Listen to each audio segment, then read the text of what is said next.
And welcome back to the Kyle Suchsland Show. Happy Sunday, everyone. Happy PGA Championship. Another major is in the books. Hopefully everyone had a fantastic weekend. I have a great show ahead. We'll talk a full breakdown of the PGA Championship. We will quickly look ahead next week to the Byron, CJ Nelson Byron Cup something. We will then talk a little Canadian Grand Prix preview. We'll talk a little Cubbies. We'll talk a little Crumb. We'll do our Crumb Bum of the week. We'll do our movie of the week. And we'll get out of here. So thanks, everyone, for listening. Remember, like, comment, subscribe. First, play my music.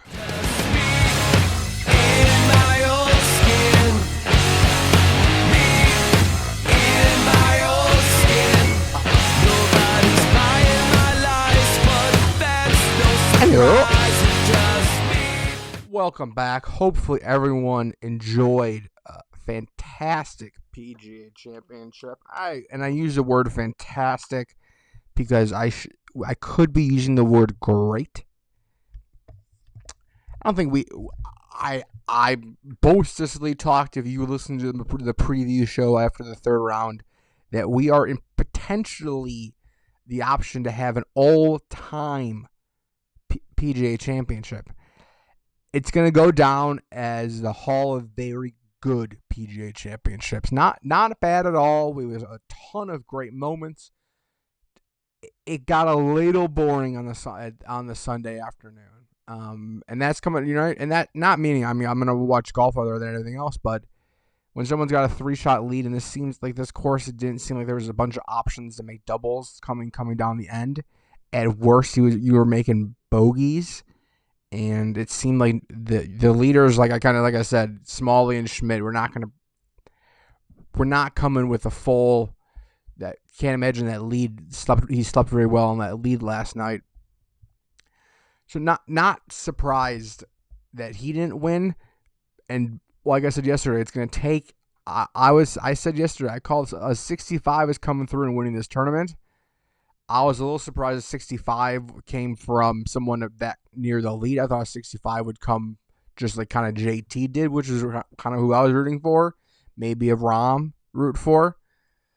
But great tournament overall. Shout out Aaron Rai. Great win on there. I had a graduation this week. So went up to Wisconsin Whitewater and attended their graduation ceremony.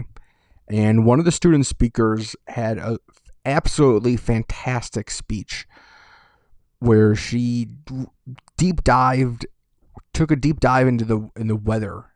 I guess that's a terrible word to say. So she is that's the word. She's studying to be a meteorologist, and she talked about her first time chasing tornadoes. Very interesting.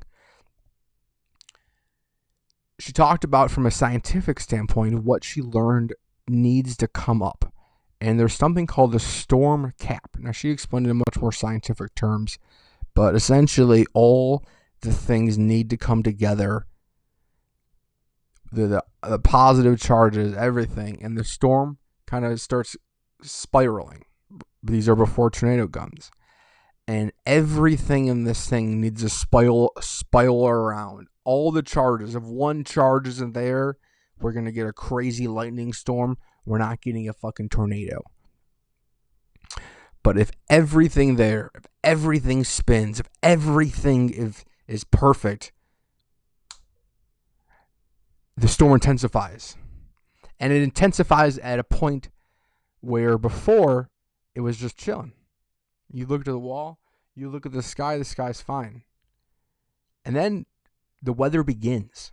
The tornado starts forming. And from that moment, it goes from a fun weather event to what the fuck is going on? And I thought that metaphor is a perfect encapsulation of how Aaron Rai handled this golf tournament. Played well, stuck around, was 4 under going into the day today. Made a double today on the shooting 65 and making a double is absolutely crazy. That's not something at all you would expect from a winner. And why would he? Because he didn't. He didn't make a double. I'm a fucking idiot. He made 3 bogeys on the front. Shot a 34 on the front. Nothing absolutely crazy there until the 9th hole. So he is now coming to the 9th hole. We are 1 over par on the day. We are 3 under. Aaron Rai at that moment, things have charged up, right? We've spent the entire week. He's had to do so much right to get to this moment right here. On the 9th hole, he is 1 over, 3 off the lead at this point. Maybe 4 off the lead. I can't remember what the leaders are at this point. And he needs to take everything that he has in the week and become a storm. And sometimes we see guys turning on, maybe birdie a couple holes, and then run away with a golf tournament. Running away with a major on a Sunday, something that deserves to be more talked about and deserves a little more recognition, because what Aaron Rai did starting on that 8th hole is absolutely incredible. Eagling the par 5 9th hole, birdie on 11, birdie on 13, birdie on 16, and birdie on 17. And the putt on 17 was kind of to seal the victory, where we had a couple other guys coming at there. Rahm was coming up there. Smalley was a little bit back, but Smalley still had 8 holes to go. So there was nowhere, two strokes was not crazy for him to come back. Aaron Rai has a long-ass putt. Let's just 2-putt, get it close to the hole. We'll take a couple stroke lead in the last couple holes. Aaron Rai drills a 31-foot putt. Are you kidding me? Drills it hard, center cup. It looked like it was flying by the hole. I kind of thought, oh man, that might de-green. He might de-green himself here. Center cup, boom, down. See ya. Great. He kind of gives a little. He was doing some great meditation. You could tell he may be a little. He had some great meditation today, but someone that's been playing golf for that long, I'd imagine that comes from just an absolute rage-infested mind. He sat there on the 18th hole and kind of closed his eyes and was breathing. I don't know if it's a raging moment, but I've been there, brother. I've closed my eyes on a golf course and tried to collect myself, and never in a major. So I can only imagine amplifying what I have felt times a billion. And trying to sit there and collect your thoughts with your head going banana land has to be is an insane task, usually on the golf course, let alone when you're trying to win a major championship. Or we already won a major championship, so what am I saying? But awesome by him. He didn't, he didn't finish, so he was trying to collect himself. He just had to make par at that point. He had to not essentially 3 or 4 putt.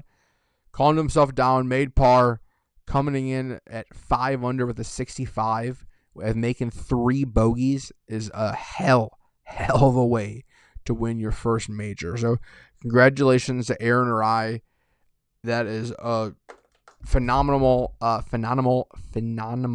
win.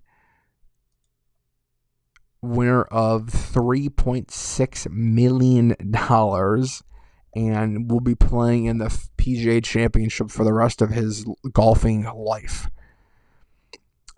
First English champion since 1919. I thought that was a very interesting stat that was going around today. No Englishman has won since 1919. So, interesting stat there. 2 Europeans have won the first 2 majors of the year now. Rory McIlroy for the Masters, and now we have Aaron Rai winning the PGA Championship. Be interesting now to see who wins the U.S. Open. But a great week of golf. I border on great/good week of golf. I think we talked a little bit on the show. It didn't seem like it's super delivered today. It kind of felt like a little bit like I don't want to say it's the dragon meme, but you could say maybe it's the dragon meme of like the 2 3-headed dragons where one day super fierce, one day super fierce, third day super fierce. And today just felt like, I don't know, it didn't seem like the course maybe held up today. Now, it did play over par today, so if you're going to sit there and say, oh, Kyle, it did technically play harder today than it did yesterday. Now, and I wouldn't argue with you, but it seemed like the pins were in a much more scoreable spot. I don't know if they fell to all the scoff that Rory was doing. I don't know. Rory and Scottie were talking a lot about the course. They were talking a ton about how it may not, the pins were not in great spots, how it was bordering on unfair, I think they were. Some of the words they used were absurd, I think was the word used. I don't know how I feel about that. I don't think we were getting that, but clearly the course moved in another direction after today. It played just as similar. Played 0.6 over par today. 0.3 delta between the afternoon and the evening, so it definitely played a little harder in the afternoon.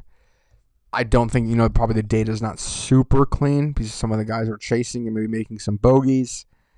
So it would make sense. Is the course playing harder, or are they just making worse shots because they're trying to make shots and not playing what the course gives them? You could probably argue that, and my statistics professor in college would give me a high five for pointing out some of those inefficiencies in the data. But congratulations to them. But playing course overall played harder than it did yesterday, but felt like the pins were definitely. We saw a couple really low scores today. Kitayama went out early and just lit the course up, fired a 7 under this morning, 63. Played himself not into, it seemed like this morning that if people come backwards like crazy, if we get some crazy wind, that if people start coming back to 4, he might, end up in a T2, ends up in a top 10, but awesome by him to be 4 shots over coming into the day and getting to 3 under, just going out and absolutely lighting the world on fire the last day. That has to be a great mentality going in. Then you're out of it. There's nothing left to lose. Let's fire at pins and hope. And he ended up playing. So great day by him. We had a group at 5. We talked a ton about Aaron Rai at 65. The next 65 I want to spend some time talking about is Mr. Justin Thomas. So Justin Thomas, I talked a ton about yesterday.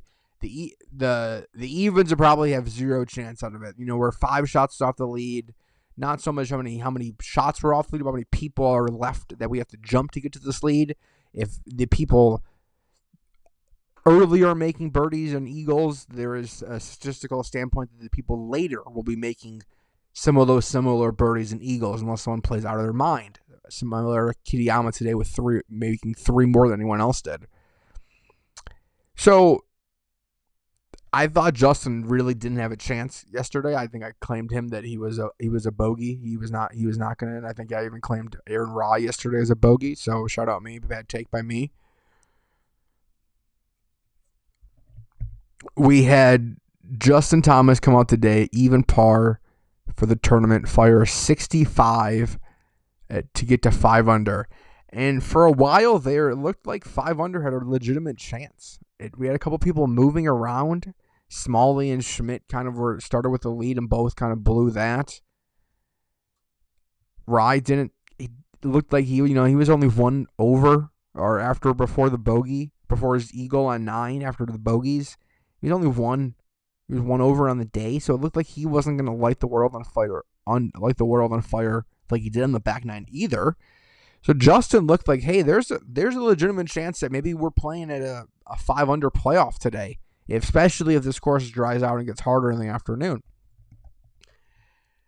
Didn't get there, but absolutely a gritty effort by JT to get to a top 5 at a PGA Championship. He loves PGA Championships, multiple winner. Dad's a PGA Championship member. I don't know if that does anything for him, but obviously coming in, it's a tournament that he tries to win the most, and he very much did so that. I was going to say congratulations. I'm not sure it's really worthy of a congratulations, but definitely birdie full day by him. Also on the day, Matthew Fitzpatrick. So Fitzpatrick was 3 over. On my especially, that does a lot for him in terms of alien ranking. He looked like he was kind of struggling for this tournament, where it's like, man, buddy, do I want you playing the aliens? If the aliens come down to planet Earth, do I want you part of when aliens challenge us to a golf match? Do I want you part of the squad? I'm not sure. I'm not sure if I want you in the alien squad. Right now, alien squad's Rory McIlroy, Scottie Scheffler, Cam Young, and Matty Fitz. And Fitzy was looking, hey, you made the cut, so it's hard to drop you, but buddy, I expect a little more of my alien tunage. And he very much delivered today. 500 the day, 3 over. Finished the day now really backdoor in top 15. He's not gonna have to worry about qualifying for majors, but he's very much did that. So great final day by Matty Fitz. And then not a ton of other low numbers on the day.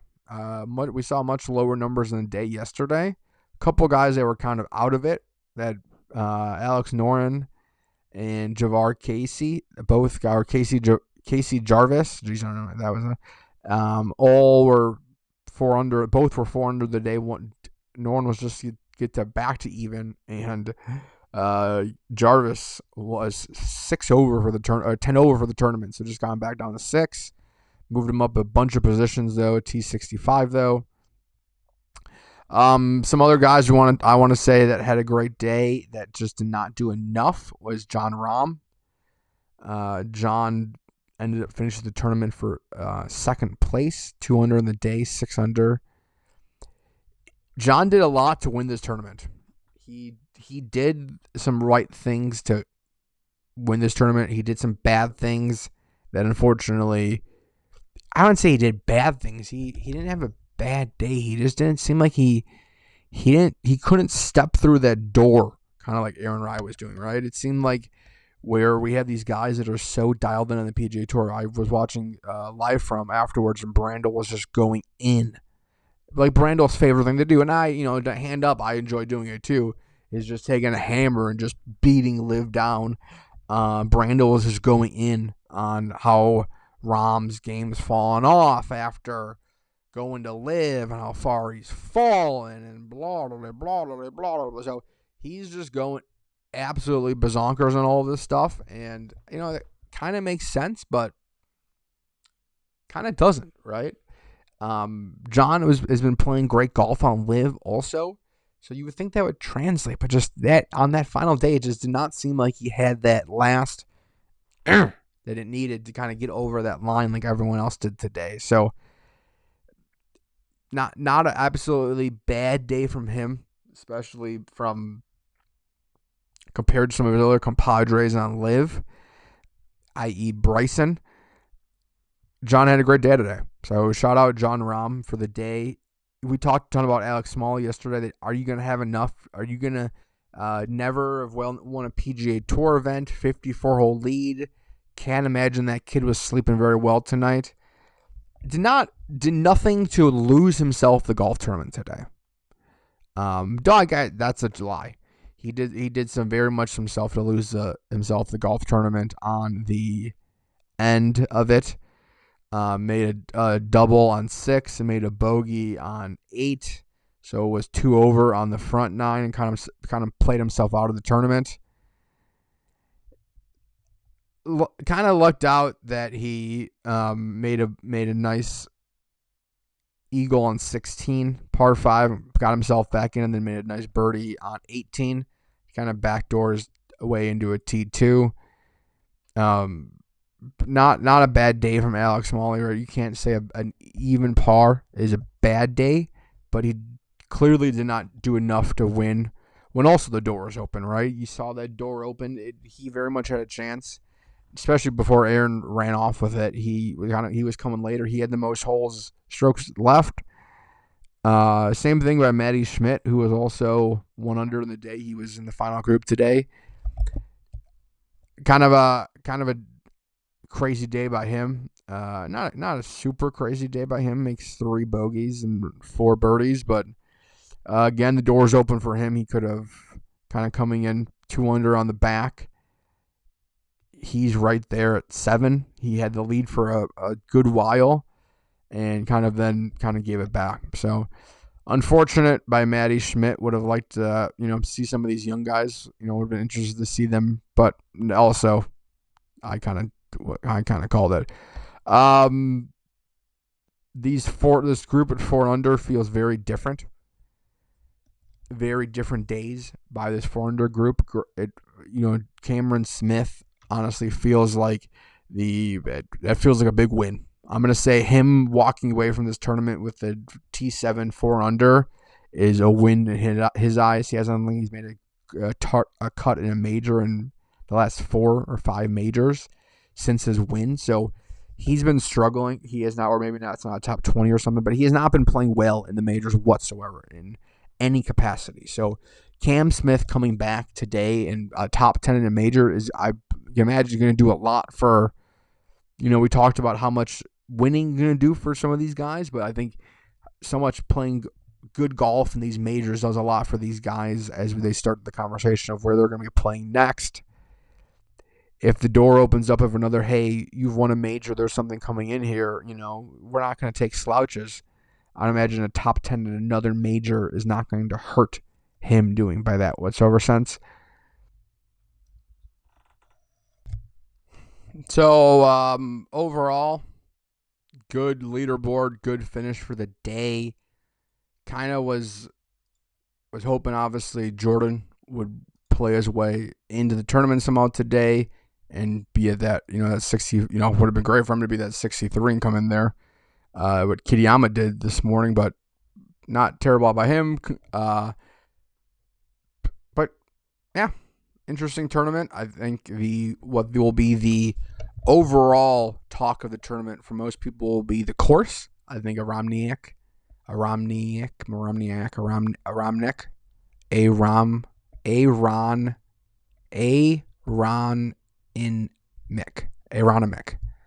think Aronimik.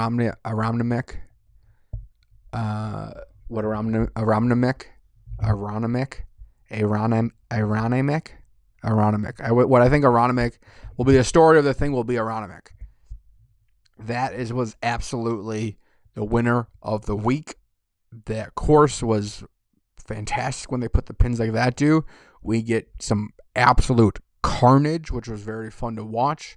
I like when there was discourse about that. That makes for a very fun day. Shout out absolutely that Aramnik. What am I saying? Shout out Aramnik. I shouted out like 5 times. Very fun one overall for the weekend. I think for a major, you just kind of hope that it's a fun week and we get a fun leaderboard. Thursday, going in on Thursday, we got 3 great days of a major. So one last day is not crazy. We got some interviews to go over because I know I tried to play the interviews on the Friday night show and it did not go over super, super well. So apologies there. But we have some fun interviews to watch also. So let's pull up those interviews. One of the best interviews of the weekend. This honestly is one of my more favorite interviews that I think that has been out in a minute. Okay, let me set the stage as this goes. Okay, this is Michael Block giving himself a pump-up speech between hole 12 and 13 after the first round of the PGA Championship. Like I said, Blocky is a content goldmine, and I love him. Blocky was at that point only 3 off the lead after he saw the leaderboard before he goes into the bathroom. And this is what he says. Take a listen and just enjoy. 12 or 13 today, and there was no mirror, so I wasn't looking at myself, but I said, "You got this." I go, "You're actually pretty good, buddy." And I just kept going. I'm like, I'm a DJ, one of my idols, a guy who looked up to my whole life, and Rasmus, who I know is an unbelievable player, is like 63 in the world, and they both hit it 50 yards by me on every single shot, and I'm just going, "You got this, bud. You got it." It's cool. It's really cool. It's kind of fun, to be honest. I'm proud of myself for just grinding it through and having fun with the boys. Allison? That's why we do it, people. That's Blocky. That's why we have the block party right there. Is absolutely right there, talking to himself in a mirrorless bathroom, and saying, "Hey, you got this, buddy." Is something that I'm going to say to most of my friends in multiple times when we play golf this summer. Like, "Hey, dude, might be time for a Blocky bathroom trip. Go over there. Little pump up speech. That was a tough couple holes." Blocky just continues to deliver clips where, in a world of golfers that are just like robots, they just say, "That was a good round. I hit my irons 180 yards, and then I moved them backwards, and then I did well." Michael Block is what delivers. That is what we want to see, people. Michael Block and that type of them talking himself, because he at that point he was playing great golf, and for what he was, very, very, very impressive. So do not at all want to discredit Michael Block, because very, very fun by him and very fun golf by him. But that was just a gold mine interview. And especially being on this side where I have to react to some of this, or I get to react to some of this stuff now, just absolutely gold mine. This is why we block party. Shout out Michael Block. Great round by him. He has another one that we're gonna pull up right now too. After he got cut, there was a chance that he was not going to get cut. Okay, so Blocky comes in. There's a chance that kind of the line moves one more up and Blocky stays in. Blocky kind of played himself out of it on the second day. Shout out to our friends at PGA Championship Radio for had this. Golf is hard. This course is really hard right now, isn't it? Yeah, 645 with 20 mile an hour wind. Yeah, I put in the right spots. Today I put in the wrong spots, and it's just what it is. So I'm just going to sit back and watch, and like I said to O'Kill, I'm going to go have lunch, have an IPA, and watch the afternoon. All right, well, hopefully it works out, but if indeed this is your last PGA Championship... I'm just going to go have lunch and have an IPA. That's what most people are going to do, but I love him that he just says that exactly what he's going to go do next. I'm going to go have an IPA. I'm surprised he didn't shout out the IPA he's going to have. But great by him. Absolutely fantastic. And then the gold mine is how this finishes. If you can kind of reflect on the memories of all those years playing in this event and what it's meant to you. So, I have to be honest with you. There's no way in God's goodness in my last one. All right. No chance. I will definitely qualify. I imagine that all right was trying not to get for one more, if not 5 more, to be honest. Even though I'm going to turn 50, I still get the opportunity. He's going to qualify for the PGA Championship at 55 years old, and we have block party going until 2031 right now. I cannot wait for the 2031 PGA Championship, and Blocky is still doing the damn thing. He has bought Justin Rose's rehab truck, and he lives in the truck full time. And Blocky takes the Justin Rose rehab truck around full time from tournament to tournament, just living in the ice bath, kind of like a superhero that kind of just he essentially plays golf and then goes directly into the ice bath and then comes out of it to just go back to the course to only warm up and then gets right back into the ice bath afterwards.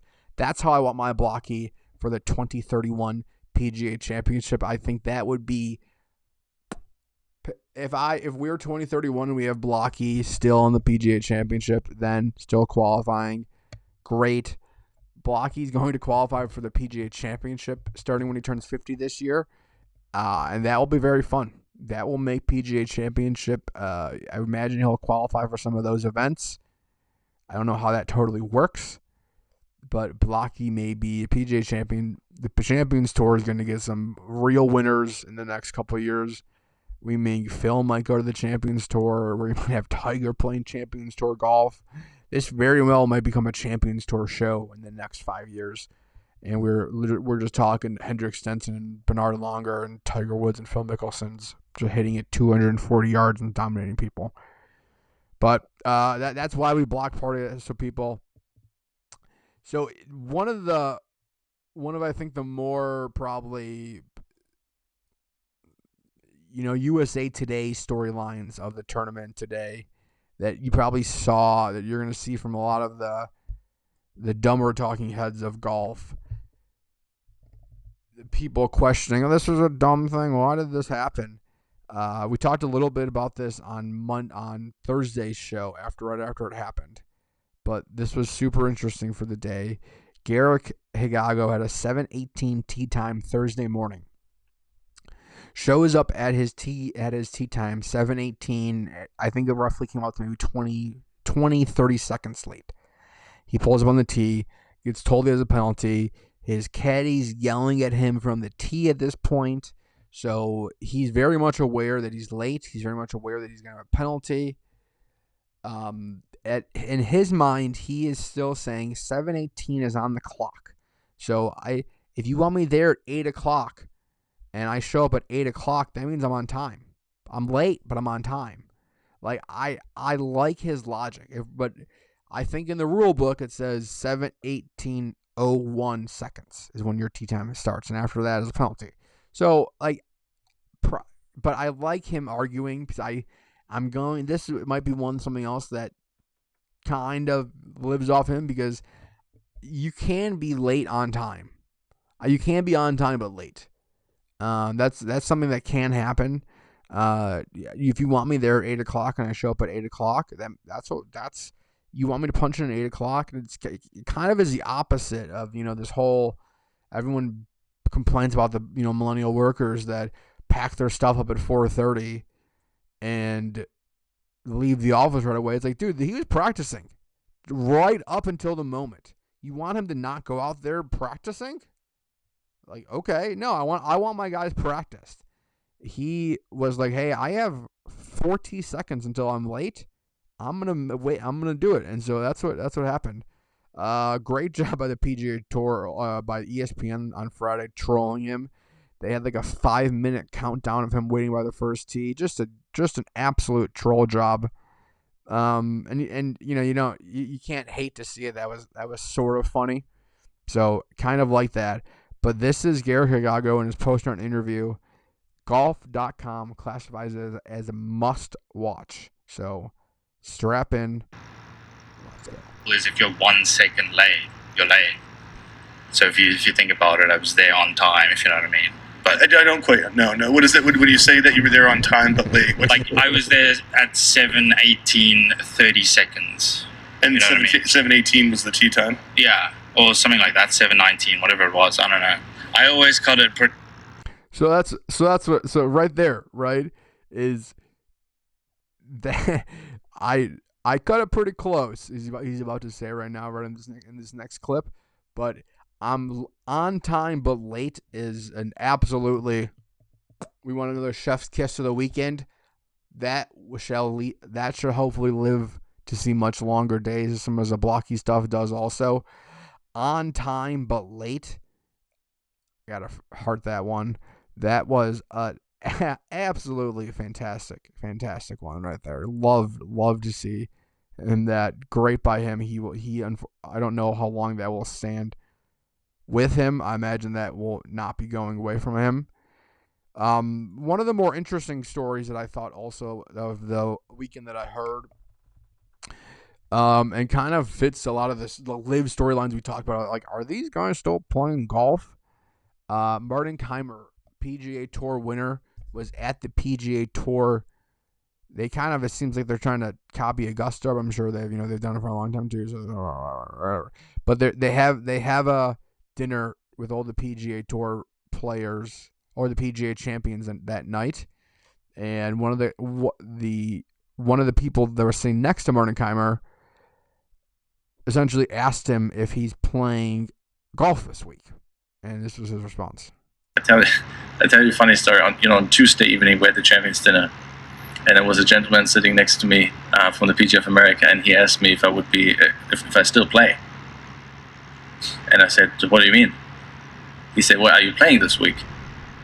I said, "Yeah, that's why I'm here, and I'm not flying from Europe to here to have a New York strip with you guys, I mean, it could be taken a little not great, I guess, with how he was talking about that there. I don't have a stake, but I would imagine if he wins the Masters, he's flying from Europe to have a stake with them at the Masters. Little backhandedness to the PGA or the PGA Championship. But yeah, I mean, it kind of fits into the live narrative we talked about. With are these guys playing kind of hitting giggles, right? It seems like that's not from the golf, loser golfer that has no money. That's also from the PGA guy that's sitting at the PGA official that's at dinner. So the narrative is fully out there that these guys are playing and barely playing golf right now. And some of these older guys are barely trying and just took the bag. But crazy for an official to say that. We talked a ton about the greens, which were crazy. We had two of number 1 and 2 on the Alien Big Board. Kind of talking, I wouldn't say shit, but not talking fondly about it whatsoever. This is Scottie talking about the greens on. This is Scottie talking about the greens on the pin locations on Friday, and he using in his words absurd. I mean, kind of absurd. They're just so far into the areas where we thought the pins were going to be, and then they just like the one on 14 is probably the hardest pin that I've seen in a long time. Just because there's literally just like a spine, and they're like, "I'll just put the pin right on top of it." And you're like, "All right, well, let's see what I can do." And just. Well, I mean, buddy, you're the best golfer in the world, so it's like, yeah, I kind of do let's see what you can do. Like, I don't know. I don't think that's crazy. It's like, okay, we're going to put this pin in a really, really hard spot. None of us lowly mortals can do anything with that pin. We would like to see what you can do with that pin. And if you can't do anything with that pin, that's okay. But that's kind of what it's not a bad clip. Not anywhere near, I'm going to say this is a bad clip from Scottie. But just one of those things that it's like man in the arena where I'm sure, like, obviously you want to make as much birdies as possible. But obviously, when we're outside of us, we don't want to see a birdie fest. We want to see them struggle a little bit. But you're not going to want, as a golfer, to struggle, right? That's not something you're going to want to watch. You don't want to make it harder on yourself. You don't want to bring it closer. So Rory said something very similar in his comments also. He was not very fond of the pins and had some words on some of the pins today. That's the pace of play also was an issue. We talked a little about that on Friday. The pace of play was a big issue. I can't find Rory's interview. I thought I saved it, but Rory also had some words and then kind of honestly walked it back in one of his interviews also. And kind of walked it back a little bit. So here's Rory walking his comments back yesterday after kind of saying similar things to Scottie yesterday. It's like this, you can start to frustrate people pretty easily. I think you heard it in me last night. You heard it in Scottie. I saw some of his comments. Shane. I think there was a lot of guys that were frustrated yesterday coming off the course, but again, it's frustrating to us, but at the same time it creates a hell of an entertaining championship. So if I wasn't playing this tournament, I'd love what's going on this week, but watching and playing are two different things. So that's super interesting where he said watching and playing are two different things. And I fully agree with his sentiment there, because I would imagine you don't want any of these pins if you're anywhere near the lead or if you're playing, because they got to be playing super hard. But for us, that's what we want. That's what we're looking for right here. So tough by him. That was, but good to walk him there, seeming like he did kind of understand after. Imagine he maybe has some of his friends in the media side that said, buddy, that's it's making for good TV. And that's why it's who pays the bills here. We're not paying the bills for you guys to watch, make 15 birdies on a round and shoot 45 under on a golf tournament. We were looking to challenge you guys, and unfortunately, and this kind of, we get into the distance debate, honestly, when we start going to this. It's like, well, why are we putting pins in hard spots? Well, we're having to put pins in hard spots because the technology's advanced so much on the club and on the ball in terms of spin that these guys can hold greens that they've never been able to hold before. So why are the pins in the green so fast? Well, it's because the balls, and they're hitting it farther and faster than they've ever done before. So one other just A plus clip of the weekend. Wyndham Clark, one-time major winner and known just angry man, beats up the hell out of a Oakmont locker. Has never seen an Oakmont locker that he likes. Is at, which is also, this is you know what, I'm gonna start this out. This clip is in 0% on Wyndham Clark. 0% fault is Wyndham Clark on this clip. Okay, this is at all. Look at his stance right there. Look where the ball is. Look how far below his feet is. Look at how fucking deep this lie is right here. And people are standing directly at him. Anyone that there should be, the caddy should have moved all of the people that are this person, the camera person should have been multiple step back. It's honestly kind of on his caddy. They should have been clearing people out. I'm sure he's going over, this other way, but with that stances, it's how easy it is to kind of overdo it. It seems like there. And people obviously, so this is not at all on Wyndham Clark. We'll start on there, but he almost killed somebody. Poof. Oof. Oofda. Oofda. Everyone's okay. But Wyndham Clark with a woof. Oofda. Not. I'm glad everyone's okay, and I'm gonna say hand up. That's not at all on Wyndham Clark. That's on the team, the officials over there as caddy for not moving those guys. He's trying to win a golf tournament. He should not be concerned with where people are standing and if people may be in his way. He is, of course, thinking that he's going to hit a perfect golf shot. Him hitting bad golf shots should not be in his brain at that moment, right? So, of course, you can, if you ask him, yeah, buddy, you can stand exactly right here because I'm planning to hit this on I'm going to just hit a perfect wedge and just draw it right next to the hole. So, stand right there. I'm fully intent on hitting this perfect. I have a whole plan in my head to hit this perfect. So that's not on him at all. That is on his caddy. That's on the officials. That's on the cameraman to not be standing in a spot that may get you getting a cameraman. That's your job. If you want to be in the line of fire for that to get a golf shot, that's on you, brother. To have a spectator there that wants to just sit there and is in the line of fire, that's on the PGA Tour. That's not something that I would imagine, would be very happy about being out there. I'm sure I'm gonna get sued now from the PGA Tour for playing that clip. So shout out Kyle. But so that's all I have on the PGA Championship. Oh, wait, nope. I think we have some more stuff on PGA Championship. There was one more. It did come out earlier, two more. Cam Young is playing. Earlier story that came out in the week that is like alert. Cam Young is playing legal golf ball in PGA Tour conforming golf ball. Oh, okay. What? So what? It's like in other news, blue sky today. Water tastes like water, and grass is green. It's like, okay, yeah, he's playing a golf ball that's legal. No shit, he's not playing with super balls. But what this really kind of came out is why it was more of a story is for the rollback. Is Cam Young's ball technically qualifies under the rollback guidance that we're going to be under in the next, I think it has to be by 2030. Cam Young, his drive on TPC Sawgrass when he won the Players' Championship was the longest drive in the history of that hole.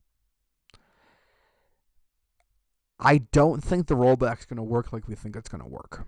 I'm going to go ahead and I'm going to put that on the stamp there right now. The guys have figured out so much of the way to swing with the shafts, with the grips, with their up to their shoes now, right? That there's so much that they're using to optimize their golf swings. Every piece of technology that's on their body is now optimized to swing the club in a certain way. They're going to be able to still figure out a rollback golf ball to be absolutely launching it like they are. So I don't know if this is going to have the effects that we think it's going to have, or are we making just a more pierce cutting golf ball that you can just hammer that's just going to launch to the wind, and we're just going to be the meatiest head guys are going to hit the best golf ball now.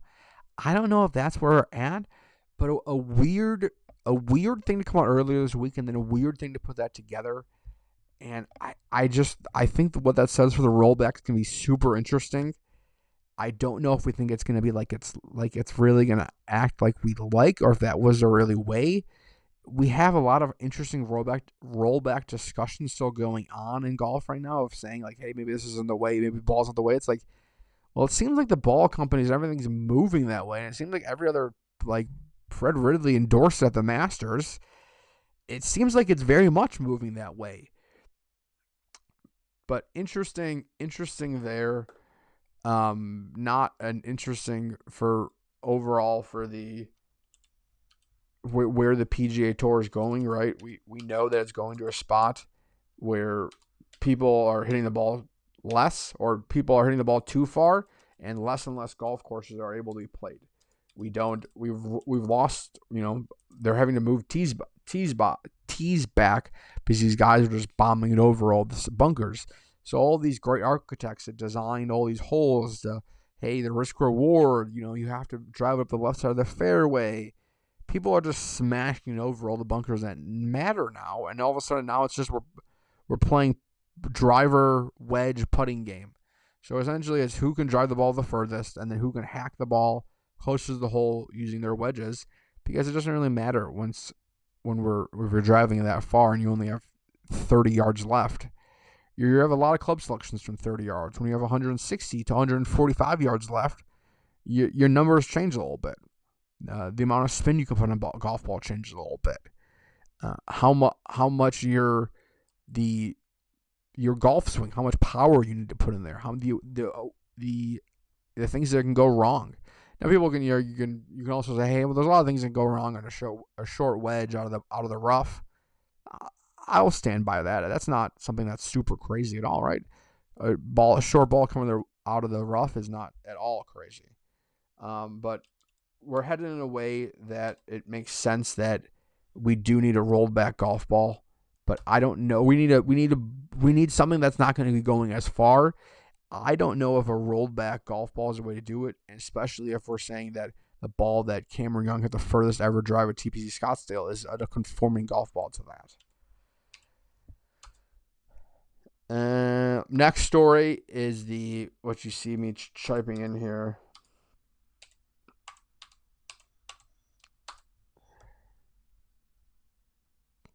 Our friends over at the Shotgun Start had a great clip of that first when I watched their podcast on Thursday. Shout out our friends at the Shotgun Start. There is an AI chat assistant chatbot that is just absolutely, that was giving very, very spicy takes. So this is from the chatbot on Thursday morning. Listen up, folks. Group 1 teeing off at 6:45 from the first. Brendan Shattuck Alex Fitzpatrick and Ben Griffin. Pure snooze fest. No majors, no pedigree, no firepower. Just filler hacks grinding early fog when real contenders sleep in. Skip it unless you hate fun. The chat bot was not having fun on Thursday. Someone woke the chat bot up early in the morning, turned on the app, and the chat box chose violence. Absolutely chose violence. And reading these tweets have been great. Bryson's third round was a train wreck, 6 over 76 with 5 bogeys. A horrendous day on the par 3/8. One measly birdie on the 9th, and T135. Pure trash play from the big bomber. Not nice, AI robot. Not nice. Mean. You could honestly say. You could say mean. We're bordering on mean, people. AI robots being mean to the golfers. I'm sorry. Do you have any information? Is Danye okay? Which is the old PGA Tour or PGA Championship president who had some very interesting videos come out last year of him singing karaoke at the Ryder Cup. Has been since removed from his position. I'm sorry, I don't have any information on Don Ray and the PGA Championship materials. Is there a player or you can assist with? How do you know I was talking about Don Ray? I keep checking our conversations, provide the best topics. What can I assist with you? So the chatbot has been told what to say on Danye.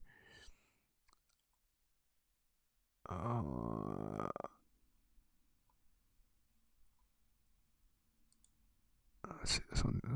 That's only one like. We don't need that. Look at that one.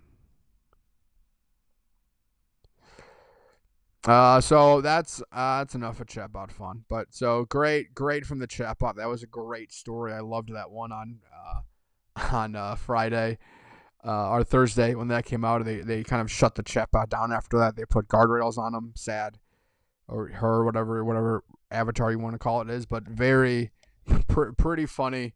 Great storyline of golf. Some great tweets that were going live on Thursday, and I was cracking up multiple times. So go take a PGA AI assistant, and just read through some of the screenshots and the videos. They are quite funny. So that is the PGA. Let's go. So let's do picks. So I spent a full hour kind of breaking down. I think that's enough talk. I'm sure I missed some things, and we'll have some cleanup maybe to do next week. But let's get to our picks. Not a great week by Kyle. So I'll hand up. That's on me. We can and we need to get better, okay? PGA Championship to win, Cam Young. T26. Not great by Cam. Top 5, Scottie Scheffler, T14. Loss. Top 10, Jordan Spieth, T18. The only winner of the week was plus 225. Chris Goddard up top 20 win, top 10. And then we had our 2 make the cut parlay. Rahm, Bryson, Hatton, and Neiman. Rahm and Neiman both made it. Bryson and Hatton both were cut. 2 of the 4. That does not win us a parlay. For the week, we are 1-4. And that continues on a very, very cold streak, people. I have over the last 3 weeks, we are 3-10.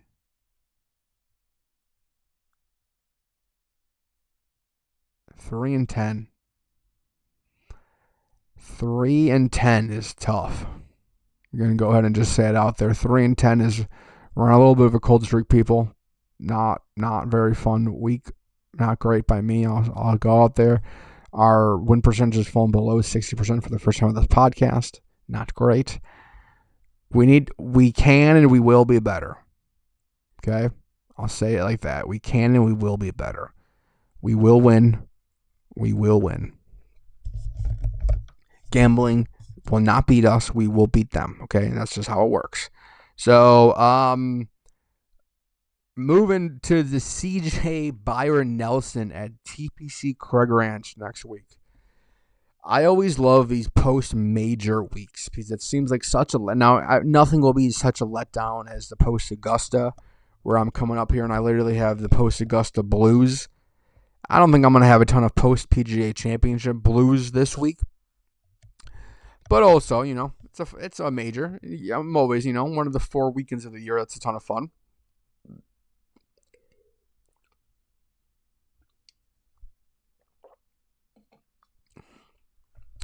But so the only thing we'll briefly touch on the CJ Cup by Byron Nelson.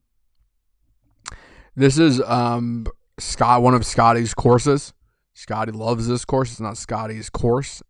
Scottie used to come to this tournament when he said he was a kid. It's, I think, near his home, and we're going back to Texas this week. So Scottie last year won at 31 under.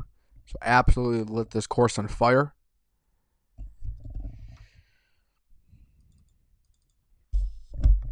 And then our picks for the week. I think it's pretty obvious who I think has a good chance this week. Scottie Scheffler to win. Would love to see him his first win since hopefully the American Express. He's been playing some good golf, and I think he's going to light this tournament on fire this week. Top 5, Jordan Spieth. Also like the way that he's been playing. Top 10, Aaron Rai. After a great, win this week, I think he'll, show it up again with a top 10.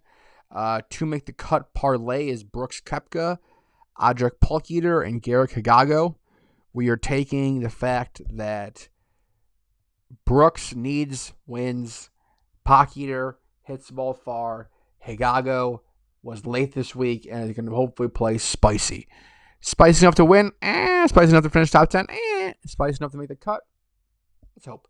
So I think that's a real possibility. I love those picks. We'll see that this week. Moving to F1.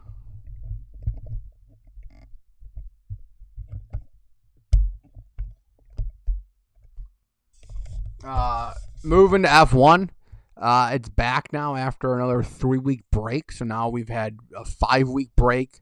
We had the Miami race, and we've had a 3-week break in the Canadian race. This was a scheduled 3-week break. It's kind of nice that it's back. It kind of makes me realize that I kind of do like it, and I'm excited for now to be back. I guess absence? No. Distance makes a heart grow fonder. Yeah, I think that's what it's called. Distance makes a heart grow fonder. So excited to watch it back after this week. It fits so nicely into the kind of the schedule where it seems like it's as the NBA, as the NHL are kind of winding down, as we're getting into some more or less playoff series. We're going to have racing all summer. We're going to have baseball all summer. We're going to have golf all summer. So great to have that back. Shout out Canada Grand Prix was next week. So we'll see how that is. It'll be interesting to watch that one. Picks for that one. P1 Lando, Podium Oscar, your McLaren boys have figured it back out. And then top 10 by Max. It sounds like Max also figured his shit out in the last race. It had a spin out there, but definitely better. Interested to see where Russell finishes this week because he was kind of being the postseason favorite. It's seeming like he's fallen off a little bit. And let's see where Kimi kind of comes from there too. I don't think Kimi's now won 3 races in a row. Would not be shocked if Kimi wins again this week, but I think with some changes that the McLaren boys are going to beat his ass. So excited for the Canadian Grand Prix later this week, and we will be watching that. We got a sprint also too. So on I think Thursday and Friday is maybe qualifying, and then we got a sprint race on Saturday, and then the full race Sunday. So love a good sprint weekend. Also feels like we got a couple things to watch between that qualifying. And that's a fun little race to watch, and that's also not a long one, so you're not sitting. It's like a quick hour, boom, done.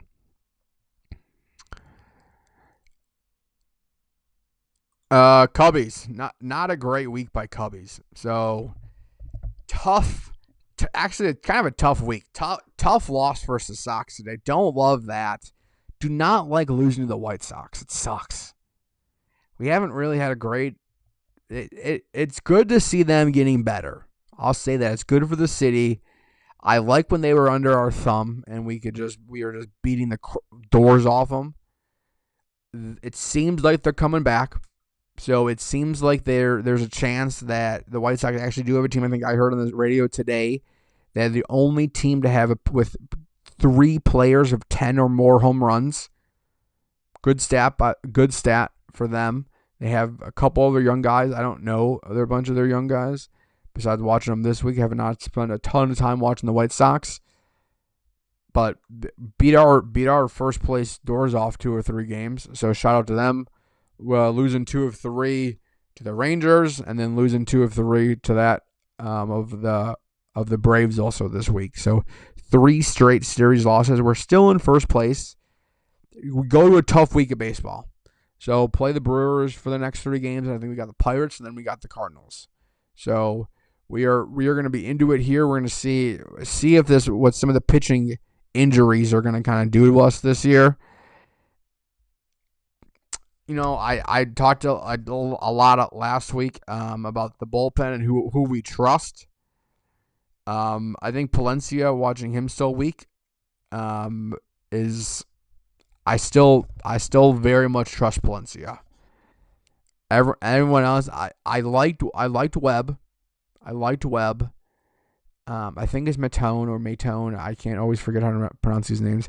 I think both of them have been pitching well. But still, there's not anyone that I feel like we could just hand the ball to and we know it's over. It feels like we need a setup guy. Feels like that wouldn't be a crazy trade going into it. A good start by Ben Brown. The Matthew Boyd injury is going to hurt. Maybe it doesn't seem like maybe he's going to be out for as long as it was originally reported for. It might be 2 to 3 months only. Might not be as long. There's maybe a chance that he'll be back later in the season. So that's some good news by them. But overall for the Cubbies, not the greatest of weeks. But we move on, and we will another week of baseball. Shake it off, boys, and let's go to the next week. So they're at home versus the Brewers, and we'll see what goes over there.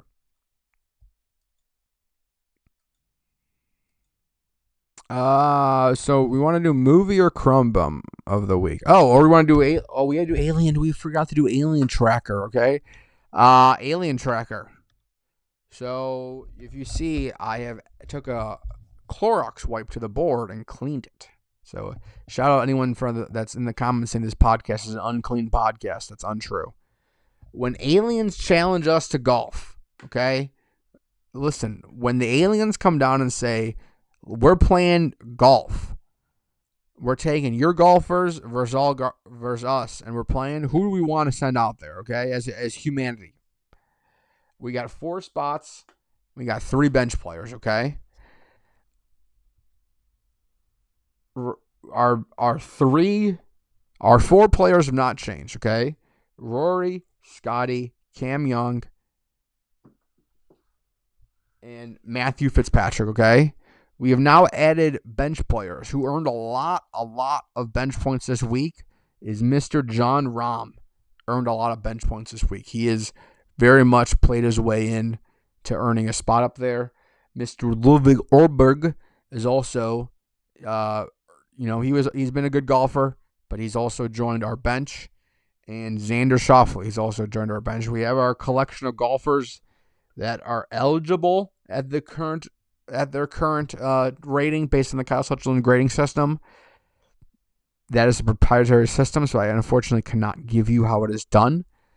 But I have a proprietary system that I have invented that grades these golfers to let me know who to trust most when we're starting to play alien golf, okay? So trust me in this one. I am the forefront expert in this, okay? So shout out our team there. I don't imagine we have a bunch of changes coming the next week of alien golfers, so we'll see there. Movie of the week. So you heard me talk. Movie of the week. So you heard last time me talk a lot about Batman and Robin, and how kind of it didn't super hold up, and it kind of was sad. Kind of got to the point where I was like, oofda, is this what my childhood was like? This isn't what I remembered. This wasn't as cool as I remembered it being. was kind of sad. This used to be awesome. And I will not say that about Batman Forever. This week, the movie we are talking about is Batman Forever, released in 1995. Batman Forever with Val Kilmer as Batman holds up. Not great. I'm not going to say it's anywhere near Dark Knight Rises. Nowhere near any of that, okay? But it holds up. It's not a bad movie in anywhere near the case. Has a good storyline with the Riddler being in it. Jim Carrey plays a fantastic villain. Tommy Lee Jones plays a great villain. It's not as cheeky as kind of the George Clooney version is. We have Robin in that one. That's very kind of sad with that one. But Val Kilmer's, I think, a much better, a little darker. Not as dark as Christian Bale played the role, but what did play a much better Batman overall. So that was a good one. Batman Forever. Shout out that. That was a very fun one overall. That ended up pulling up. So we're gonna give it an 8 out of 10. Okay. 8 out of 10, and that's also in the old school ranking. Okay, that's not. Some of these ones we can't say. There has to be two levels of this, right? If we're saying Project Hail Mary, if we're going to be talking about maybe Mandalorian in the next week, maybe next 2 weeks, we'll have a review. Maybe have someone on. Maybe have a special guest. Shout out our special guest maybe next week to talk a little more Mandalorian review. There's a different line, right, between a movie that was released in 1995 and something I'm gonna talk about this year. So we kind of have the two of our old movies versus our new movies. In old movie wise, it holds up 8 out of 10. Batman Forever. This great action scenes, great bat cars when they blow up the bat cave. Very good scene. They blow up the bat cave and they have to take the bat boat and the bat airplane. So that was really good. Those were some cool toys. I remember having those ones too. Little Kyle would fly his Batman toys around and be so those were cool ones. We'll see what is coming this week. It may be the Mandalorian the next week, so we shall see. But shout out that comes out this week. I've heard good things. So I'm kind of excited, but we'll see. So I may not see it. I may wait till next Tuesday, to $5 Tuesdays to see that movie. But so we may talk about those next week, but we may talk about it the week after also. So we'll see. Crumb Bum of the Week. Who is our little crumb bum of the week? I'm looking at you, Bryson. Bryson DeChambeau, come down to the stage. Please accept your award. Bryson, to the principal's office, you have been nominated for the Crumb Bum of the Week. Buddy has lost control of his golf game, okay? And I don't want to be a dickbag, but I'm going to be. Maybe the single length irons are not the play.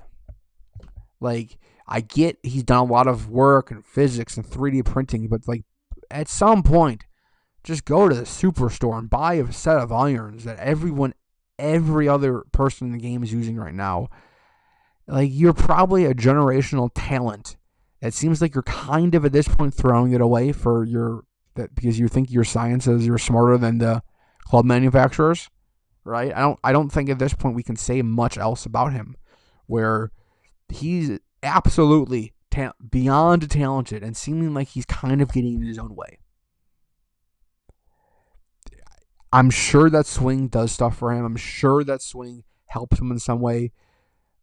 I would love to see what would happen if he just went to a semi-normal clubs and maybe just took it down 10 miles per hour and did a Gary Woodland. Like, hey, I know I have that, but I'm going to swing at 80%. What does that look like for Bryson? Does he win more? I don't know. I want to say he wins more. I don't think he makes as much doubles. I mean, I don't think doubles so much as driving as much as his bunker play. It's the wedges. It's like, at what point does he maybe take out some of the single length clubs if they're all not working, right? It's at one point do we have to just admit to ourselves as a rational human, as a smart human, that maybe we just need to change what we're doing. I mean, make a fucking video that's like, I play with P770s and this is what I shot. Like, just do it, Bryson. Like, I don't know what's going on. I hate the first ever multiple winner of our Crumb Bum award. I hate to give it out to him. I don't hate to give it out to him. I love to give it out to him. Bryson DeChambeau, you have won the Crumb Bum of the week. And right now, buddy, you are lost. And those irons, those single length things I do not think are the answer. So, shout out for him. But overall, great week. Obviously, golf, big major week. Obviously, dominated this week. Next show, if you did not like all the golf talk, if you're not here for golf, I actually don't know why you're here, to be truthful and honest. If you don't like golf, it'd be kind of crazy if you just like a psychopath talking to a microphone. Probably the show for you. That scared the shit out of me. That was one of the cameras turning off because I've been talking for too long. That scared the balls out of me. I thought that was like I don't know what I thought it was. I thought it was like a bomb going off. That was crazy. So if you don't like golf, this is probably not the show for you. But if you happen to be watching for F1, and because I like to talk about F1 for about 5 minutes a show, I don't know. Cool. Next week we will talk a lot more F1 after the race. We'll talk about much more about the Cubs, especially they'll be at the game. We'll talk a little bit about golf. We'll go over the picks for both of those, and we'll do Crumb Bum, and we will do Movie of the Week. So, shout out everyone. I just want to again say, remember, like, comment, and subscribe. That does so much for for me on just in terms of my stuff. Does a ton for the algorithm. Lets people know that you like the show if you interact with the show. If any, not even me, but any YouTube show that you like, that you want to support, like, comment, subscribe. That stuff does more than you know for the algorithm in the back end and how it shows it to more people that like what you like. So please remember, like, comment, subscribe. We hopefully will have a good show for you next week with a couple interviews coming on post that I hopefully have out for you next week. It sounds like, I don't want to jinx it, but it sounds like we'll have maybe a cool interview from ex-golf Libertyville, potentially. And we'll see you there. So, shout out everyone. Have a good week. Peace.